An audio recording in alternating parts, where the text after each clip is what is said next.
Why? That's the second point for me. You know, this is Congo.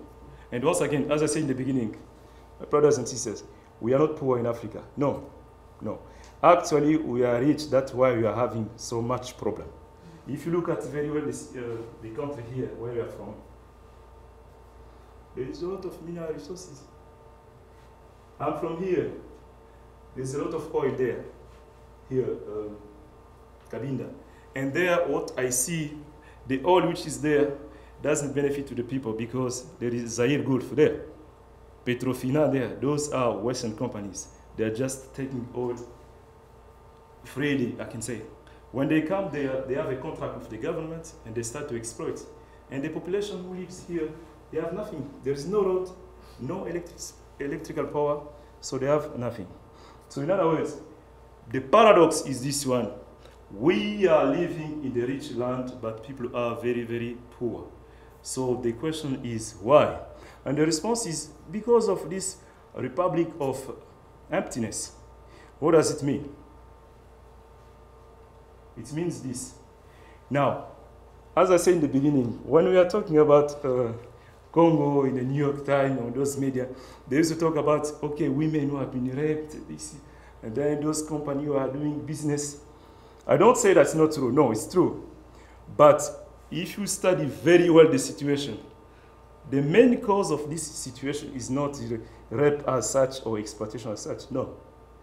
The main cause of the problem here, as I can see the history of DRC, is what I can call impunity.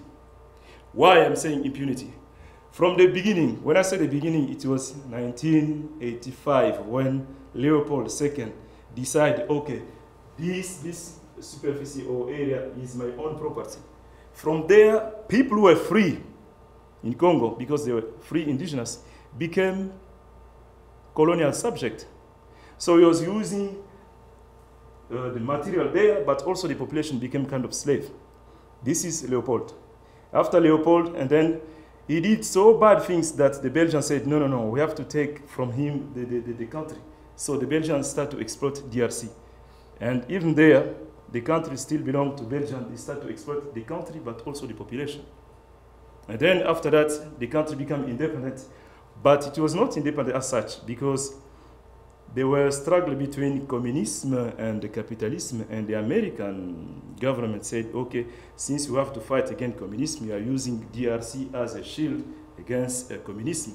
And then they put there a puppet, Mobutu, who was a dictator, exploiting also the country. And then after Mobutu came all those invasions with Rwanda, Uganda, all those countries exploiting the country. So as you can see, the whole story of DRC, people are not really very active. They have been taken into hostage and be used by different countries. So far, the rich or the wealth of the country, they didn't benefit to Congolese people. So that's what I call a republic of emptiness. Why? Because Congolese themselves, they have not yet come together in order really to build what can be called a nation. And you know the definition of nation, not from Goldman, but from maybe Ernest Renan and others, French, you know, French culture, anyway. So the main problem, when I see there are many, I don't know what's your opinion, but there are many American interested figures who are involved in the situation DRC. There's George Clooney, I think, is very involved in that. Also Ben Affleck also is involved in that. And then, now, yes, there are many. But when you look at the way they are dealing with the situation DRC, they are not going to the root cause of the situation.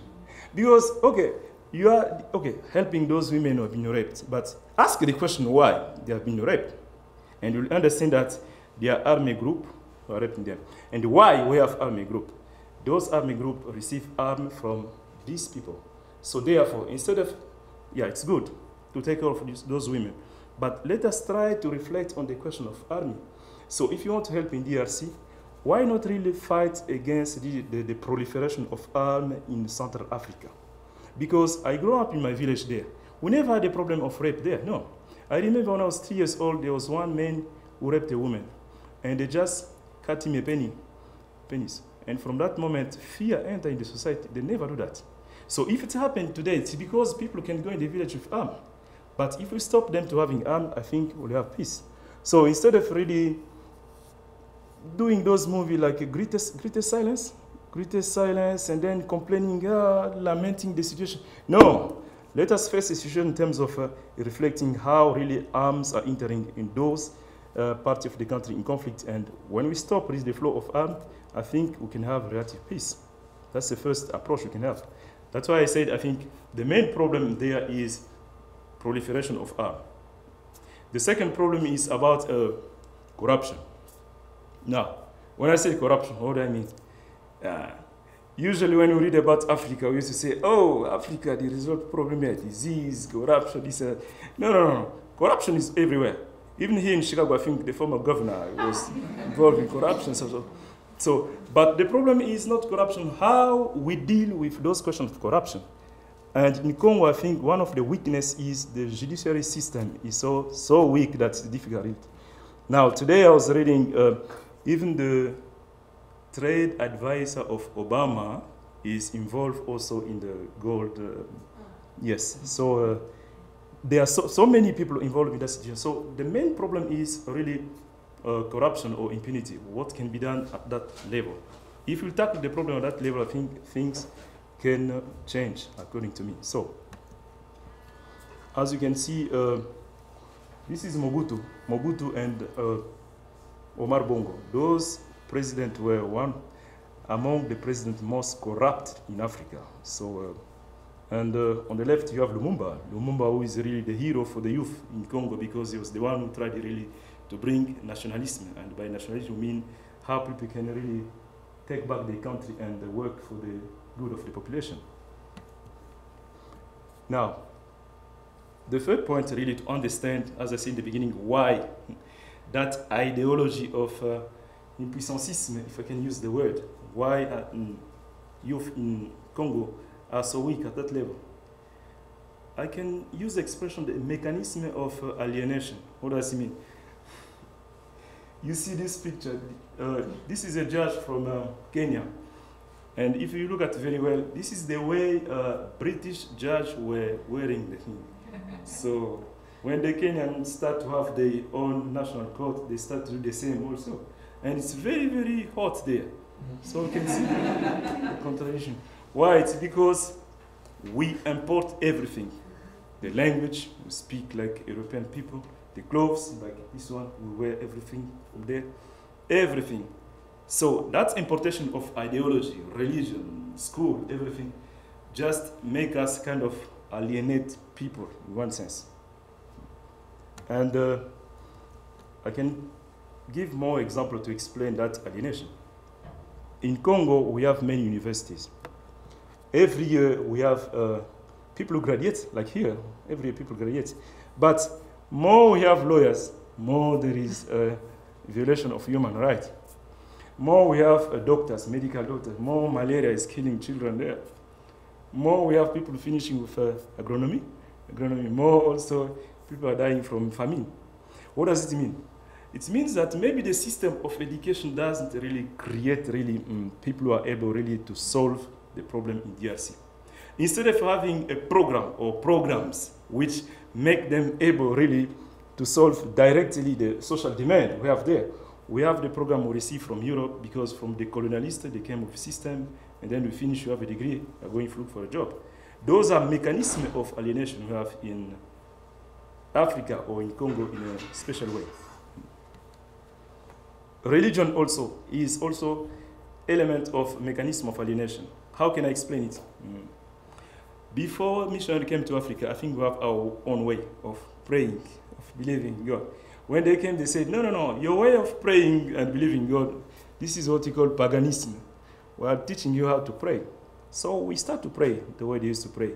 Our Father who art in heaven and all of that. Anyway, I'm a Jesuit priest, so I believe in that. But anyway, if you look at it very well, the way we have been really educated in religion, I think there is some weakness we interiorize there. Because we don't think by ourselves. We always rely on Rome, at least for the Catholic Church. We don't really believe that our history of our religion has some positive things. No, we consider it as witchcraft, paganism, And it's a very big weakness because today in Congo, when people are facing situation, instead of finding the solution there, no, they start to pray. We have the expression we used to say, Nzambe akosala, God will work. And God doesn't work. I'm giving you an example. You know, we have many army group there in the eastern part of DRC.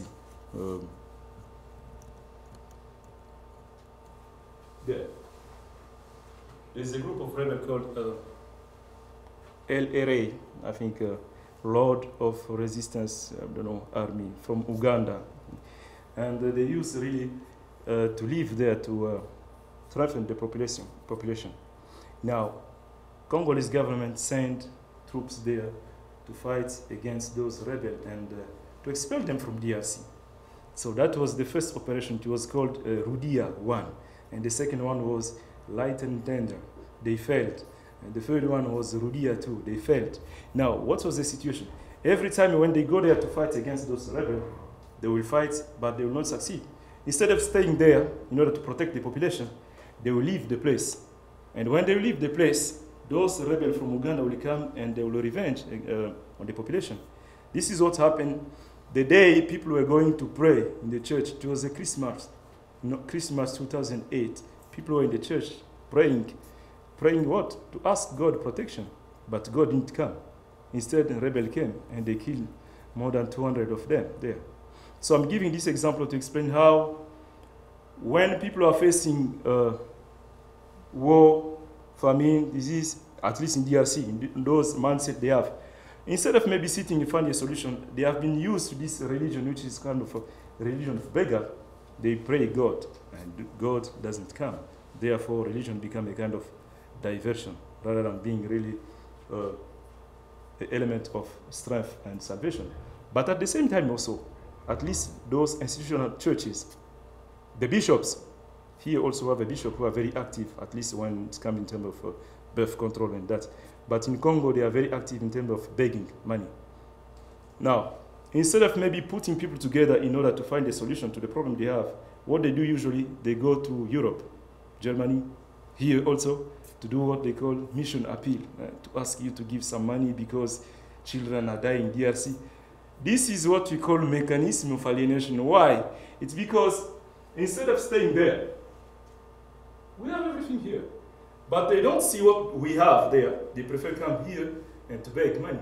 And when they beg money, those who are giving them money will tell them, no, the money we are giving to you comes from here. We are exploiting this and that. I can give you an example. Batambenge is in the Bakongo. There were an American company which went there. There was a parish built somewhere there. And they find oil in where the church was built. And they told the bishop, no, I think we can remove this church. We'll build for you another beautiful church because you want the oil you have there. And the bishop accepted.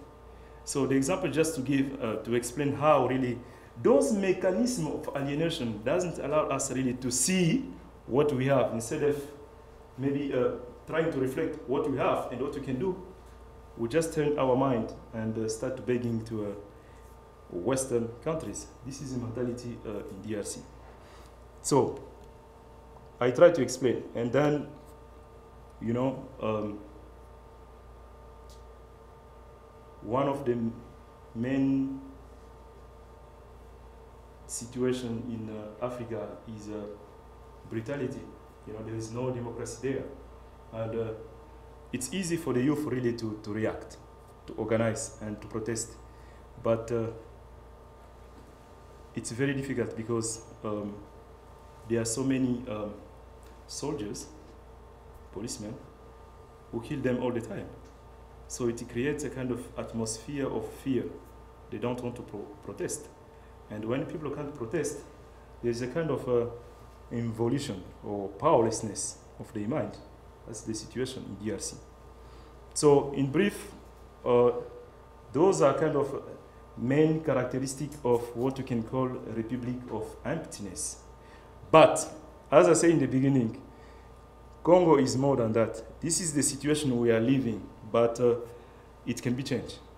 That's why in the third part, I would like to say what we can do in order to change the situation, since I'm talking for the youth.